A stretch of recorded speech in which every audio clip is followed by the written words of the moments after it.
Yo, what is going on, everybody? This is Beanie and welcome back to another video. Today we are going to be talking about the all-time Diamondbacks, but before we get into that, I have a little change. Actually, it's a pretty big change in how we are going to determine who the top team of all time is. I felt like some of these videos were getting just a little bit stale, a little bit boring, and I've had some really good suggestions in the comments, and shout out to the people that gave me this idea. It was about 3 or 4 people who suggested it, and I think it's a really good idea. So what I'm going to do is I'm going to take the top 2 teams from every division, and after I review an entire division, I'm going to take those top 2 teams and I'm going to recreate those rosters that I've made out. And I'm going to save it into a file. And then once I do that, I'm going to take those 2 teams and we are going to play a 5-inning game. And every game is going to be 5 innings just because I think 9 innings is too long. And the winner of that game between the 2 top teams in the division will move on to the playoffs. And whichever team loses, they aren't necessarily eliminated, because after I do all 3 divisions in each league, I'm going to take the two top teams that didn't win their division. I'm going to take them, and they are going to be my 2 wild cards, and they are going to play each other for a chance to get that 4th and final spot in the playoffs. So that's the way that that's going to work. And then once I get done reviewing every single division, every single team in the league, each league should have essentially 5 teams in the playoffs apiece, including the 2 wild cards. Then we'll start out with the playoffs where we play, more 5-inning games. We're going to do and I'm going to let the CPU play against each other, and I'm just going to kind of like commentate over it. But what we're going to do is we're going to play those 2 wild card teams together, and they're going to play each other, and the winner of those 2 wild card games will move on to the final spot in the playoffs. And then we'll play it just like a regular MLB playoffs, except it's only going to be a 1-game thing. It's not going to be, like a 7-game series or anything like that. So I hope I explained that correctly. We're going to be doing the first one of these. We're going to do it tomorrow.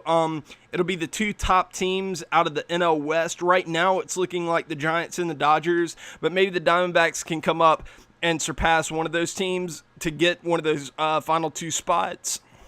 But right now, it's looking like it's going to be the Giants and the Dodgers, and I'm going to recreate those rosters, and I'm going to play, I'm going to let the CPU play out a 5-inning game to see who is the NL West champ. So I hope I explained that effectively. Now let's get into the review. Okay, I'm going to try to run through this kind of quickly. First off, the starting pitchers, you got to start out with a 91 overall Zach Greinke. That's a no-brainer. And then moving on, you got the flashback 89 Ian Kennedy, a very good, very underrated pitcher. Then you go down and you have the 84 overall flashback Patrick Corbin. That gives us a nice little lefty in there.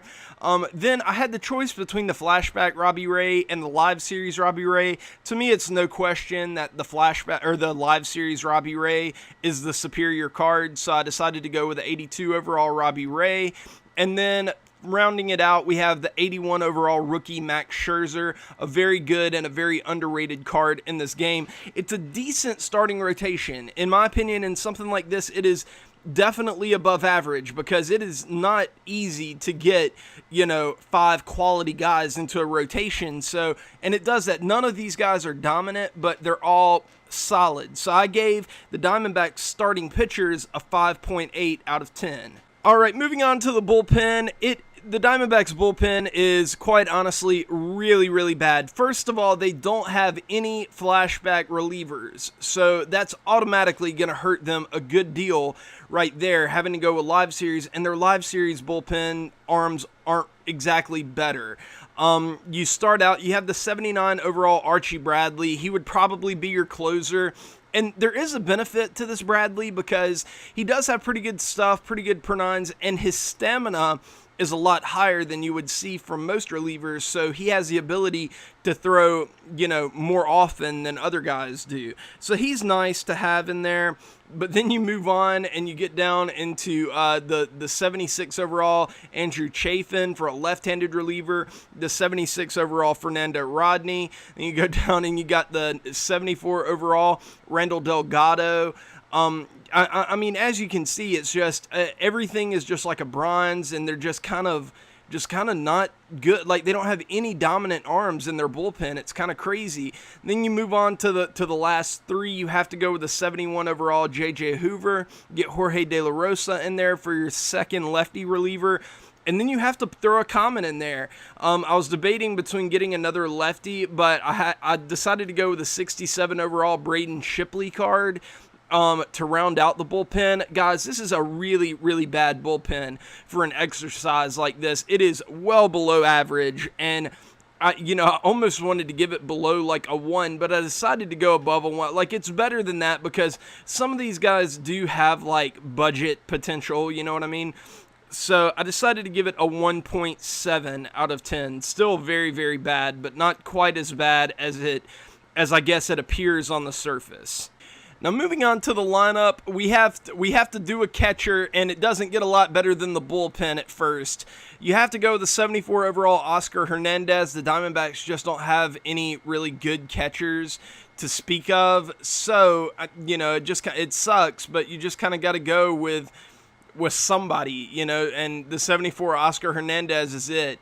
I know a lot of people may want that Chris Iannetta card, but, he'll probably end up on the bench. We'll see. But then it starts to get really good after the Oscar Hernandez. You have to start out with a 97 overall Paul Goldschmidt at first base. It kind of sucks that we can't put him and the 93 Paul Goldschmidt on the team, but that's just the way it breaks sometimes. But that's still a very, very good card to have at first base. At second base, one of my favorite, like, kind of budget cards in the game, the 89 overall Aaron Hill, a very, very good hitter. And he plays okay defense, too. Doesn't have the strongest arm, but decent defense. And he is a very, very good hitter for a, kind of a mid-level card. Then at third base, it was kind of tricky to figure out whether I wanted Mark Reynolds or Jake Lamb. I decided to go with the big power guy, even though Jake Lamb has a lot of power, too. But I just decided to go with the 87 overall Mark Reynolds card. I'm not really sure why. I didn't want to get too lefty heavy, and there are some lefties coming down on the list, so just for the sake of lineup balance, I went with the 87 overall Mark Reynolds.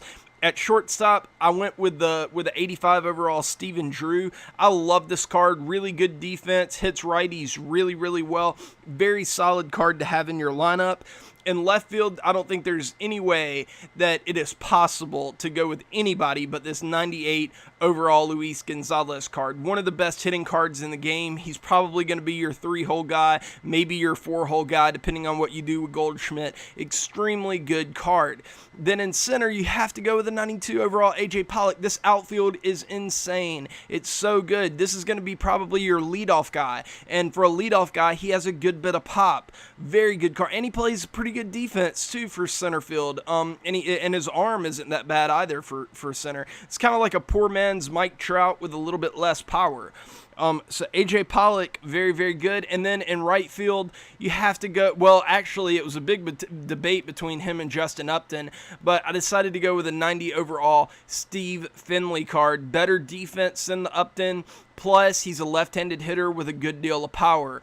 And I hate that he doesn't have speed. Some of his other cards have pretty good speed. This one, it's just kind of average, but I'll take it. I really like this card. I think that this is another one of those kind of underrated cards that you don't see used often, but I really, really like this card. So that rounds up the lineup. Let's look at the bench. Okay, and the bench is where the Diamondbacks really, really excel. First of all, you have to go with a 90 overall Justin Upton. It's very difficult to get a good diamond on your bench when you're doing a team like this, but they've definitely done it because this Upton card is just going to be a beast coming off the bench, pinch hitting. Maybe, you might want to start him in a spot or two. Extremely good card. So I'm excited to have him on the bench of this team. And then you go down and you have probably my favorite utility hitter in this game. I love the 85 overall Chris Owings. I love him. He plays almost every position on the field.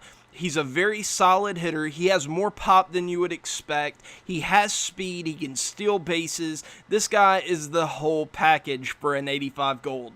one of my favorite gold cards in the game, no doubt about it. I love having this card on my bench. And then the 85 overall David Peralta card, a big lefty bat coming off the bench. We're going to get another one of those right after him, though, when we go with the 82 overall Jake Lamb. I know that I would get roasted in the comments if I left Jake Lamb off the team. There was no way I was going to do that. I definitely want Jake Lamb on my team.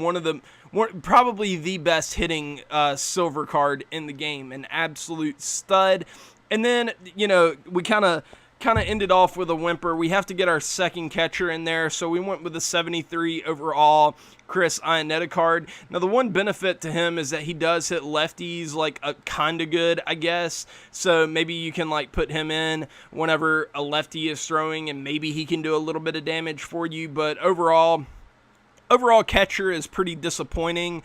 It's really not a great position for them, but everything else is very, very good.